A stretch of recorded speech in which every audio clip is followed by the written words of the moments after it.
물론 여러분 평소에도 표정이 뭐 그렇지만 유난히 오늘은 아주 굉장히 거의 뭐 그냥 무표정이네. 거의 뭐 상탄한 듯이. 그래서 뭐 우리 뭐 불꽃을 찬양을 하고 오늘 예배가 만만할 것 같지가 않아. 쉬울 것 같지가 않아. 저도 또 굉장히 덥고 좀 멀리 올라왔으니까 은기를 위로 올라오잖아. 자꾸 여기가 딜 거기가 쪽으로 자꾸 나와가지고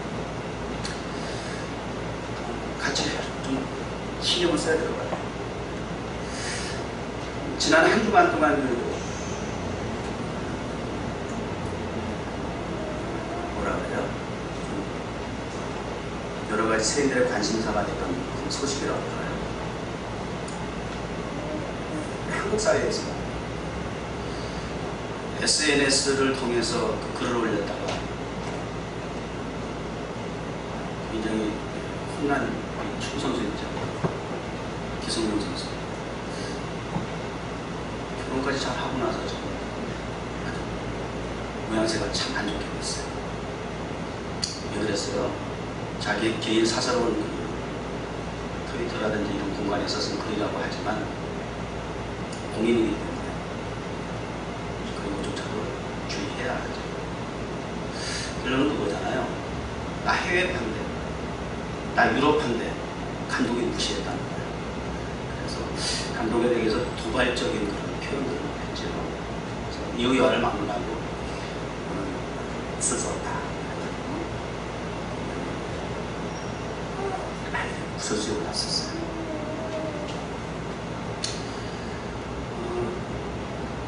왜 그랬을까요? 아마 그 특권의식이 있지 않았나 그런 생각을 해봐요. 내가 해외 판대, 내가 유럽 판대, 왜 나를 무시하냐? 그런 특권의식. 특권의식 필요해요. 가져야 합니다. 우리 하나님의 백성도 특권의식 있어요, 없어요? 있어요. 늘 목사가 설교 때마다 강조하는 것이 특권의식이 없거든요. 또 오늘도 이 예배의 자리에 우리가 나와 예배할 수 있다고 하는 이 공동체, 이 자체가 우리는 이 교회 문 밖에만 나서면 흔한 사람들 가운데 하나님이 구별하시고 선별하시는 특별한 선택이 있어서 오늘 우리가 이 자리에 나와서 하나님 앞에 예배할 수 있다고 믿거든요. 그러니까 하나님의 초성 깊으리다 하는 측면에서 선민의식, 특권의식, 나는 하나님의 자녀야. 내가 비록 이 세상 사람과 똑같이 이 땅 위에 발을 딛고 살지만 나는 이 세상 사람이 아니야. 나의 위치와 나의 신분, 나의 배경은 하나님 나라야. 특권의식이란 말이에요. 근데 이런 특권의식의 그 배경, 그 다음에 동기부여가 이게 근데 잘못된 거예요. 그건 전적인 하나님의 은혜이죠. 내가 잘나서가 아니라니까. 하나님의 전적인 은혜입니다. 무슨 얘기예요? 내가 유럽파가 됐든 해외파가 됐든 내가 지금의 이 자리에 있기까지는 대한민국이라는 또 내가 어려서부터 축구를 할 수 있는 배경을 만들어준 그런 K리그가 있고 나를 가르친 스승이고 감독이 또 나를 변함없이 지지해주는 팬들이 있었기에 내가 이 자리에 설 수 있었습니다 라고 했다면 그랬겠지. 건강한 뭐 다 삭제하고 뒤늦게 사죄를 하고 하지만 좀 안타까운 거예요. 더군다나 크리스찬이다라고 하는 그 측면에서 한혜진이하고 결혼식을 목사님 주례도 잘했잖아요. 그런 면에서 더더욱 좀 이렇게 또 지탄의 대상이 또 됐다라고 하는 측면에서 좀 속이 좀 상해요. 그러니까 여러분 교회에서 말씀을 통해서 계속적으로 지속적으로 여러분 배우셔야 돼요. 말씀을 자꾸 귀에 있을 때만 들어야 돼. 그리고 그 말씀을 자꾸 깨달아야 돼. 그래가지고 여러분의 삶의 현장에서 그것이 적용이 되어져서 목사님이 이렇게 지난주에 말씀하셨으니까 만약에 기성용 친구가 교회에서 목사님의 말씀, 이 말씀 한 주 전에라도 이런 얘기를 들었으면 그런 걸 올리지 않았을 텐데. 뭐 이런 거 있잖아요. 뒷북치는 얘기 뭐 무슨 소용이 있겠냐고 하겠지만 이 얘기는 무슨 얘기예요? 여러분이라도 또 저도 마찬가지고 늘 이렇게 말씀의 바탕 위에서 모든 상황을 이렇게 돌아볼 수 있는 지혜자가 되어야 되겠다. 왜 쓸데없이 물어보고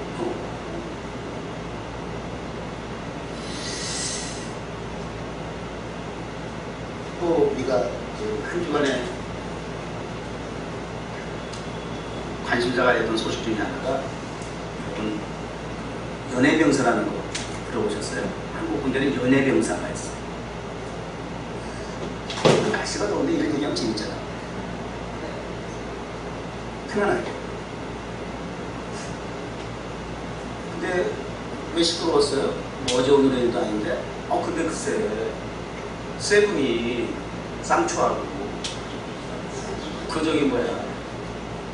공연 끝나고 부대로 귀대해야 되는데 귀대도 안 하고 사복 입고 민간인처럼 마사지 무슨 한국어 좀 이상한 데도 많어.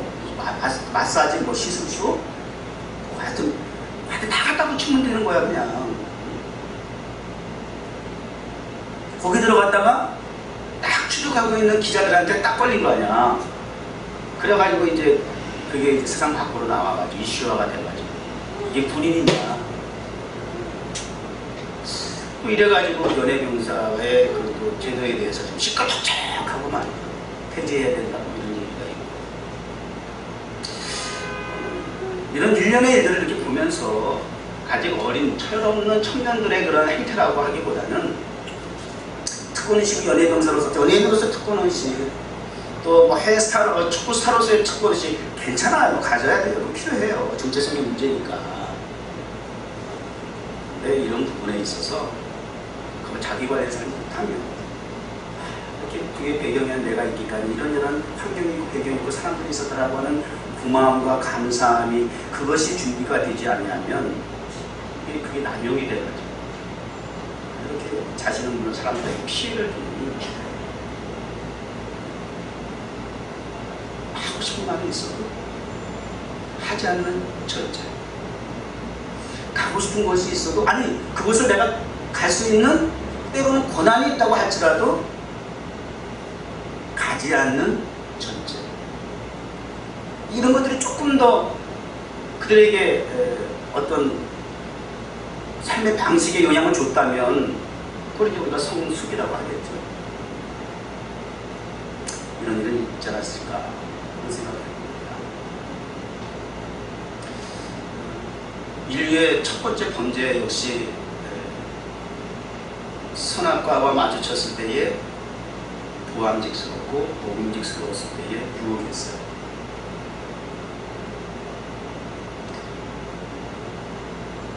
하나님은 그것을 따먹지 말라고 했지, 따먹을 수 없도록 울타리를 만들고 철저하게 그것을 지킨 것이 아니에요. 언제든지 가까이 접근할 수도 있고 볼 수도 있고 만질 수도 있도록 개방이 되어 있어요. 그런데 하와가 그것을 보고 유혹을 받아 마음에 미혹을 받아 따먹게 돼요. 남편 아담에게 주어서 함께 먹음으로써 인류의 범죄가 시작이 되었던 거죠. 항상 우리에게 주어진 여건과 상황은 가능하게 되어 있는 일들이 너무나 많아. 갈 수 있고 먹을 수 있고 할 수 있고 가질 수 있고 볼 수 있고. 그러나 그런 환경 속에서 우리가 어떤 자세를 취할 수 있어야 합니다. 내가 가지고 싶다고 해서 다 가져야 하는 것이냐? 내가 보고 싶다고 해서 다 그걸 봐야 하는 것이냐? 내가 가고 싶다고 해서 거기에 다 가야 하는 것이냐? 내가 가지고 싶다고 해서 그걸 다 가져야 하는 것이냐? 그것이 우리는 행복이라고 생각해. 그것이 우리는 성공이라고 생각해. 그랬을 때 우리가 그것을 특권이라고 생각을 하더라고요.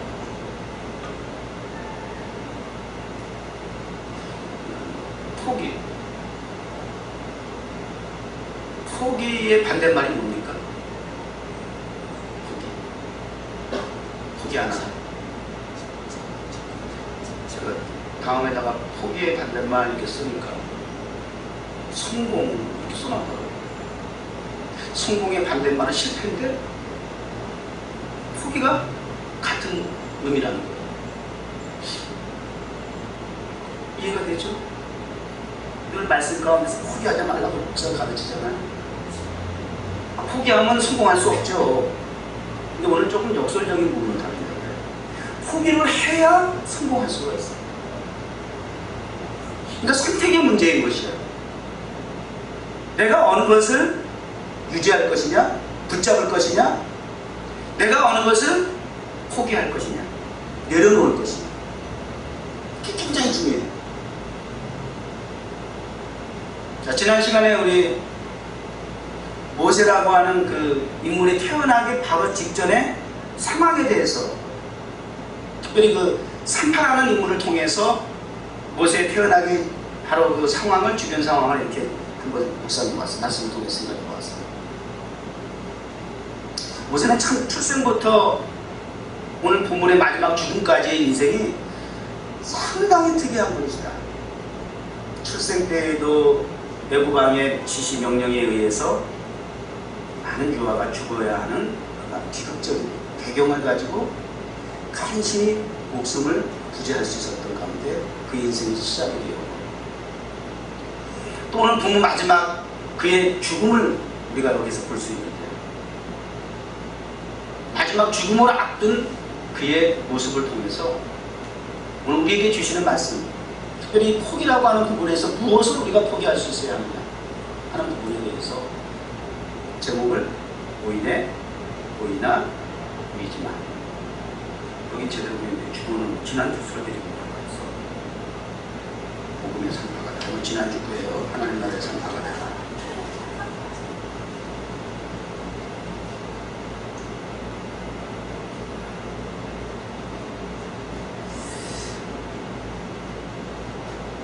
지난 금요일에도 불쾌지수에 대해서 말씀하지 않았거든요. 언컴포터블 인덱스. 모든 걸 다 이제 요즘은 숫자로 이렇게 얘기를 해요. 숫자가 많으면 좋고 낮으면 나쁘고, 숫자가 자꾸 평가를 하죠. 불쾌지수가 높을 때입니다. 이제 그래서 불편할 때입니다. 불쾌할 때입니다. 거기에 굉장히 민감하고 예민합니다.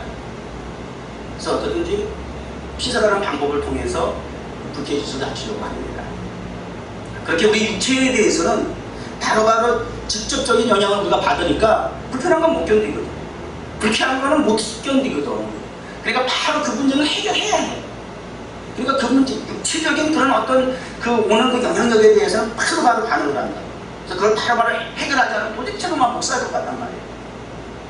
그런 이제 우리 육체의 그 성격과 달리 우리의 영적인 지수, 어떤 상태에 있는가, 이런 부분에 대해서는 어떻습니까? 예민합니까? 둔감합니까? 굉장히 둔감해.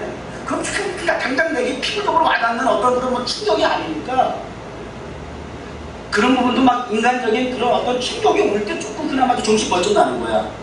이런저런 사태와 문제가 발생하니까 아유 그거 안 되겠구나. 그랬을 때 정신이 좀 번쩍 나가지고 영성지수에 대한 부분에 대해서 좀 관심을 가지게 되는데, 뭐 그렇지 않은데 굉장히 소위 흔히 말하는 대로 해이해질 수밖에 없다. 더위에 해이해지지 마시기 바랍니다.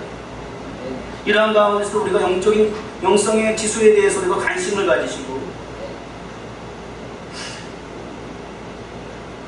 모세의 영성에 대해서 알아볼 수 있는 말씀을 성경에 참고적으로 확인할 수 있는 부분이 있다면 히브리서 11장이죠. 믿음장. 성경이 위대한 믿음의 사람들의 인물을 쫙 소개했는데, 그 중에 모세에 대한 부분은 히브리서 11장에 기록이 되어 있는 거 보면 모세의 영성에 대한 부분, 모세가 도대체 모세의 영성의 특징은 무엇이냐? 오늘 말씀의 주제처럼 느보산에서 약속의 땅 가나안 땅을 하나님께서 보여주시고, 그래서 보이지만 들어갈 수 없는 그 상황 속에서 포기할 수밖에 없고, 아니 좀 더 은혜롭게 표현한다면 그 주어진 모든 상황을 내가 원든 원치 않든 하나님의 뜻이라면 받아들일 수밖에 없는 그런 좀 자세해져라는 상황이야. 이 오늘 본문의 말씀이에요. 생각해봐요. 다시 본문에 들어가서 조금 더 구체적으로 설명을 좀 드릴게요. 모세는 평생 일편단심 목표가 꿈이 무엇이었을까요? 가나안 땅을 가는 거죠. 가나안 땅에 들어가는 거예요. 그것이 꿈이고 비전이고 또 하나님께서 그렇게 약속해 주셨어요. 그런데 오늘 마지막 120세가 되어서 120세는 장수한 거예요. 그 시대에도. 모세가 훗날 표현하기를 사람이 강건하면 70이고 80이라고 표현한 거 보니까 그 당시에 수명이 7, 80입니다. 근데 자신은 120을 살았으니까 장수한 거지. 그리고 또 오늘 말씀 보니까 그가 죽었을 때에 눈이 새하였다? 흐리지 않았다. 공항에서 건장했단 말이에요. 제가 지금 사는 집들에 이사 간 지 한 6, 7년 됐는데 6, 7년 동안에 세 분이 돌아가셨어요. 건너건너편지 할아버지 돌아가셨어요. 건너건너편 할머니 돌아가셨어요. 건너편지 할아버지 돌아가셨어요. 뭐 그냥 1년에 한 번씩 돌아가시는 거예요. 며칠 전에 또 돌아가셨어요. 그 건너편 할아버지 참 안쓰러운 게 84인가 85 이렇게 연세를 많이 드셔서도 항상 힘내라 하셨어요. 밖에 나와서 막 더위에도 풀도 깎으시고 잔디도 깎으시고. 그래서 제가 이사 가가지고 그 할아버지 도움을 많이 받았어요. 이것저것 잘 가르쳐 주시고 마당을 이렇게 관리해야 된다고. 근데 주말만 되면 그 아내 되는 그 할머니는 꼭 그 성당인가 봐. 이탈리아니까 성당인지 교회인지 이렇게 나가는 거. 맨날 아침마다 이렇게 갔다 어디 갔다 왔는데 교회 갔다 온다 그러더라고요. 근데 내가 할아버지고 왜 너 와이프하고 같이 교회도 가지. 너 이제 마지막 이제 인생 얼마나 더 살겠다고 할머니하고 같이 교회도 다니고 그래서 같이 천국 가야지. 그랬더니 나는 건강해서 아주 죽으려고 그러래. 괜찮다. 그러더니 그 친구는 돌아가시고 사람들이 다 오고 눈물 안 쓰고 알 수 없는 인생을 살면서 호기를 부리고 그러면 안 돼. 나이가 많든 어리고 졸업든 그러고 말에 큰 소리 치고 자기의 삶의 위치와 상황과 주변을 잘 살펴서 항상 가야 할 곳, 내가 못 가는 목적지에 대해서 우리가 분명한 인식을 하고 정체성을 가지고 살지 않나. 지금 젊어서부터 여러분 그래야 된다. 모세는 그런 정체성을 가지고 오직 그렇게 목표를 가지고 살았는데 오늘 본문 말씀을 보니까 여러분 무슨 생각이 들어요? 이게 뭐지? 그거 아니야. 그럼에도 불구하고 하나님께서 못 산에 딱 올려놓으시고는 약속의 땅 가나안을 다 본인이 보여달라고 떼쓴 것도 아니고 하나님이 보여주시놓고는 보여주시놓고는 내가 내 눈을 열어 가나안 땅 약속의 땅을 보이게 하지만 그러나 너는 그 땅에 들어갈 수 없다라고 하는 것이 하나님의 뜻이야. 하나님의 결정이야. 이게 뭐지 그거 아니에요. 그러면 죽도록 충성했는데 사역자가 이렇게 하나님이 약속을 지켜주시지 않으면 그렇게 사역자가 원하는 꿈과 비전에 대해서 하나님이 성취시켜 주시지 않으면 어떤 사역자가 힘을 내서 사명을 감당할 수 있습니까? 라고 얘기할 수 있잖아요. 우리는 항상 결과를 놓고 그 상황에 대해서 우리가 하나님에 대해서 불평을 하는 버릇이 있는데 항상 원인이 있다는 거야. 그 원인은 진단할 수 있어야 한다고 하는 걸 우리가 알아야 돼요. 거의 광야 40년 생활 마무리할 중 이제 거의 약속의 땅 가나안에 이를 즈음에 우리바라고 하는 한 지역에서 또 백성과 모세와 다툼이 일어나기 시작했어요. 결론은 뭐냐? 또 마시는 우리가 없다는 거야. 그러더니 이제는 광야 40년 이제는 정점을 찍어야 할 때인데 1세대가 다 그래가지고 광야 장사 지내고 죽었는데 이제 2세대는 마저도 똑같이 조상의 그 유전을 본받아 어쩔 수 없는 타락한 본성으로 말미암아 또 없음을 인하여서 또 모세를 향해서 중국질을 하고 그냥 불평하고 좀 시비가 벌어지고 그런 상황 속에서 하나님께서 모세에게 일러서 반석 앞에 가라. 그래서 그 반석에게 이번에는 그냥 명해라. 명하기만 하면 이 회중이 다 물어먹을 수 있다. 언제나 하나님은 해결책을 주세요. 저 속을 새겨도 그래도 하나님의 백성에 대해서 어쨌든 간에 기르시고 인도하시는 목자와의 사명을 감당하시는 주님의 모습. 근데 그때마다 지시하시고 명령하는 건 좀 차이점이 있을 수 있어. 때로는 지팡이 가르쳐라, 때로는 지팡이 한 번만 때려라. 뭐. 근데 이번에는 그냥 말로 명하기만 하라는 거예요. 그런데 모세가 그만 나이가 먹어. 성질이 좀 고쳐지는 게 힘든 거. 성격. 타고난 천성이라고 그러는지 몰라도. 하여튼 이 모세는 다 죽는데 급한 그 묵하는 그 성격 때문에 항상 그분도 그것 때문에 힘들어. 아니 하나님 병하라 그랬는데 말이죠. 가지고는 지팡이 가지고 그냥 반석을 두 번을 패대기 치면서 말이야. 딱딱 치면서 언제 나는 이렇게 프로그램에 여러분 좀 문경이라도 보여줘야지.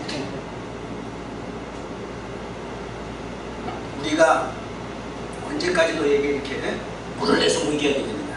네가 하나님이 아니고 자기야. 내가 너에게 언제까지 이렇게 물을 내서 먹여야 돼? 그렇게 맨날 물타령이야? 에라이 시커 쳐먹으라고.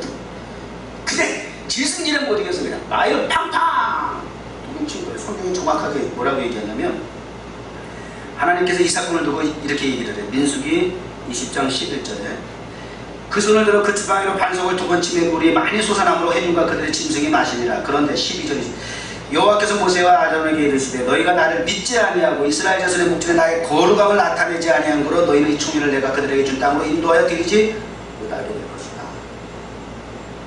하나님의 거룩함을 드러내지 않았다. 믿지 아니한 거로 너는 하나님의 거룩함을 드러내지 않았다. 이게 죄목이에요. 평생의 소원인 가나안 땅에 들어가야만 하는 그 목표가 이 한 번의 실수를 통해서 그 실수가 근데 실수도 실수 나름이라는 거예요. 여러분 죄를 짓는 것도 골라가면서죠. 죄를 지라고 조장하는 얘기가 아니야. 죄할 게 있고 저도 용서받는 게 있지만 용서받을 수 없는 부분이 있어요. 또 용서를 받더라도 근본적인 용서를 받더라도 그 대가가 상처가 엄청 크다는 거예요. 여러분 아세요? 40년을 그렇게 아니 인생을 40년 120년을 살면서 그렇게 철저하게 한 가지 목표를 향해서 그렇게 하나님의 부름을 받고 사명을 충성을 다해 감당했던 그가 한순간 믿음이 없는 거로 하나님의 신성한 거룩함을 드러내지 아니하고 네 멋대로 자기 영광이잖아. 내가 언제까지 너희들에게 물을 줘야 돼? 자기가 그건 다 했다는 거 아니야. 지금까지 광야에서 인도한 모든 배경은 다 자기 민이었다. 자기도 모르는 어떤 그런 좀 전에 앞서서 말씀드린 것처럼 자기 어떤 그 특권의식이 그것이 지나치다 보게 되면 그 모든 것이 자기가 다 했다라고 하는 측면에서 교회 봉사원신도 그런 의미에서 참 조심해야 돼요. 헌금을 많이 하는 사람에서 교회 봉사하는 사람, 헌금 많이 하는 사람, 뭐 이렇게 저렇게 교회에 많은 지대한 영향력을 미치는 사람, 항상 그런 분들이 교회에 질서를 무너뜨리는 교회가 분쟁이 생기고 분열이 생기고 깨지는 배우가 돼요. 꼭 그렇다는 건 아니지만 그럴 가능성이 그렇게 항상 많더라고요.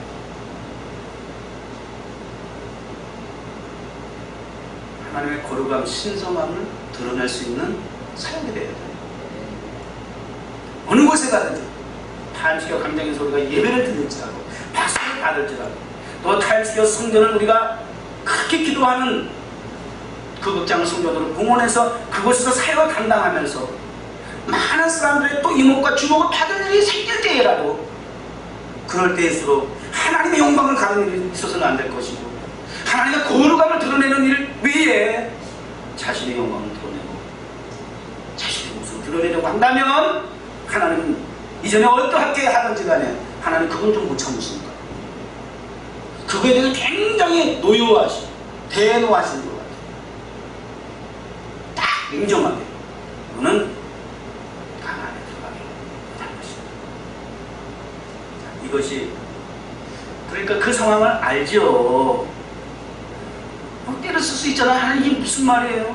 내가 당장 지금 죽게 된 병이 걸린 것도 아니고 건강한데 하나님 지금 눈에 보이게 해주시고 지금 들어가지 못한다고 하는 건 이건 아니지요. 그리고 막 때려 쓸 수 있지 않을까? 저희 어머님이 저 낳고 나면서 기도했다고 그러잖아요.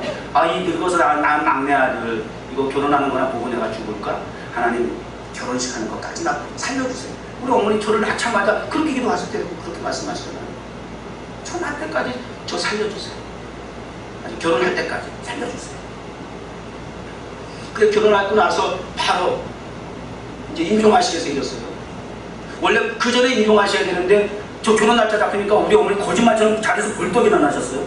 그리고 막 결혼식 준비하고 결혼식 다 끝나고 나니까 막 홍조를 띄시고 막 정말 건강하신 모습으로 사진 보면 막 이쁜 모습으로 그렇게 막 결혼식까지 하시다가 결혼식 딱 끝나니까 다시 또 누우셨다고.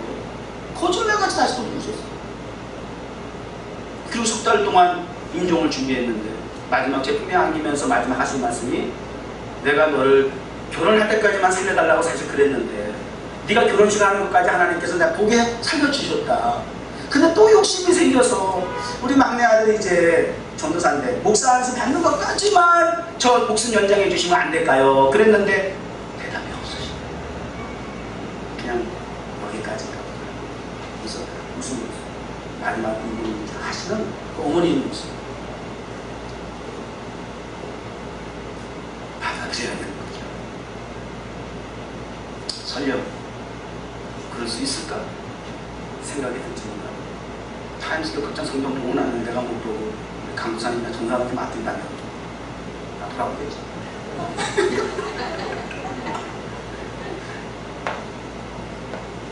무슨 일에 가만히 있을 것 같아.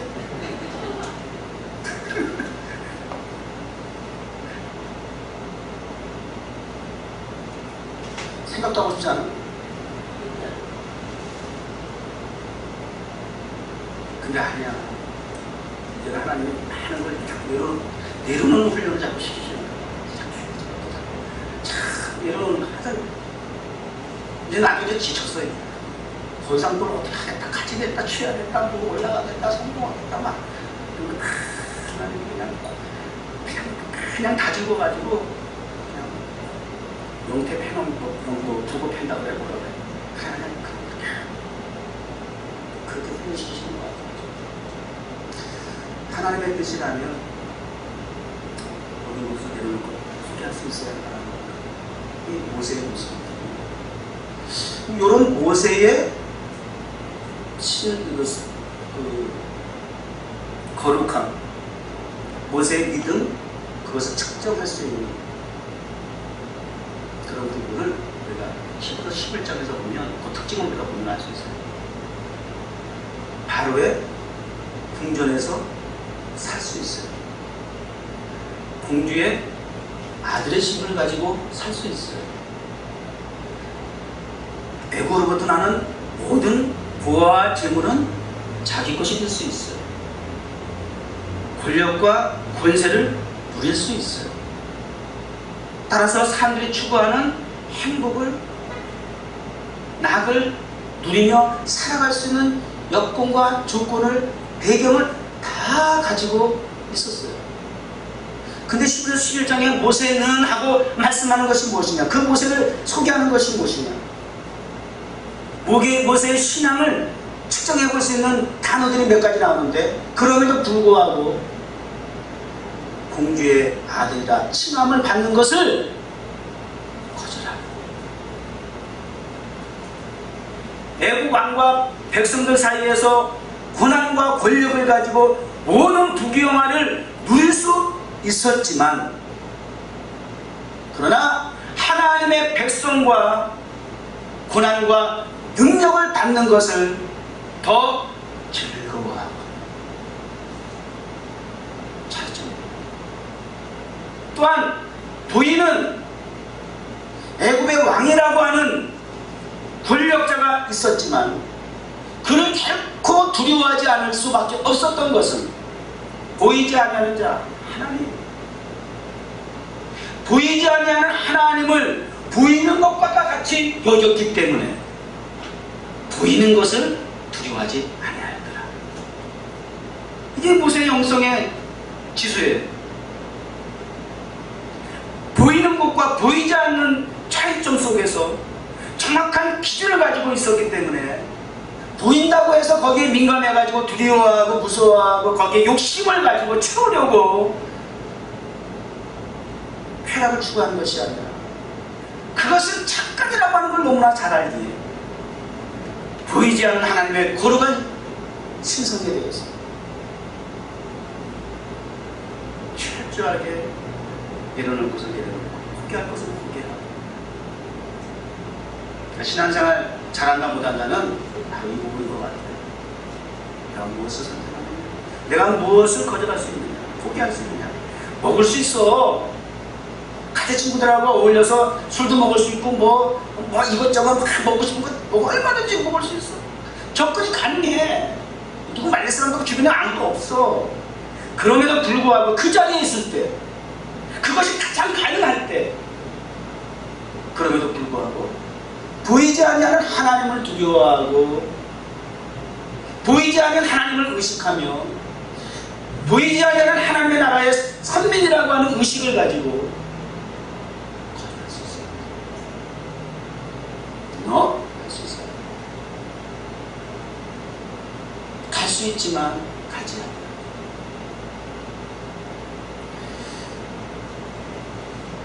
하나의 그런 면을 말이죠.